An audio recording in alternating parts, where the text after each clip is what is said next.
I'm here with Mothobi Seseli. He's the co-founder and chief executive officer of Argon Asset Management. Thank you very much for joining me. Thank you for having me. This year's topic at the symposium, growth, the good, the bad and the ugly. What comes to your mind when you hear this? I think that it's a very well chosen topic.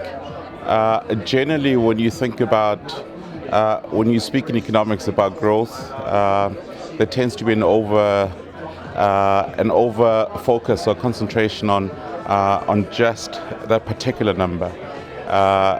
What is often overlooked is the developmental impact of that growth. So you're growing an economy, but to what end? So you know about unequal societies, income inequalities, and poverty. All of those things that we need to be addressing, I think, need to become an important addition to how we think about growth. So we cannot think about growth just in pure financial economic sense, but broaden the definition to make it more development oriented.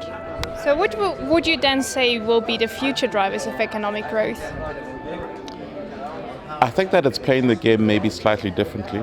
I think that we need to be worrying a lot more about people, so skill sets, and making sure that we're generating work and decent work. So it's a range of things. You think about the new economy today, the types of jobs that are coming out of the new economy space are jobs that maybe 10 or 15 years ago that didn't exist. It's talking to a different narrative. But certainly for me, from my point of view, it's about creating that type of work where you can keep people engaged and participating in the system. You're from Africa, so I have to ask, what do you think are the requirements for growth in Africa? I think there are a number. I'll mention a few. Obviously, from an education point of view, there's a lot more that needs to be done in terms of upskilling our people. I think that the idea of inclusivity for me is very important. How do we, as we grow economies, there's a whole lot of excitement about the infrastructure opportunities and how do you lift the economy, or how do you lift, all of the 54 economies on the continent. But the inclusivity thing for me is quite critical. Taking your people with you is quite a critical thing. But I guess engagement with people is also a critical thing for me. How to create comfort in the systems, so you can manage the issue of social unrest. So the voice of the people that are contributing and are actors in the system, I think very important to have them engaged and playing a part that they should. They should not be left outside of key conversations that affect them. Well, thank you very much. And now a more personal question.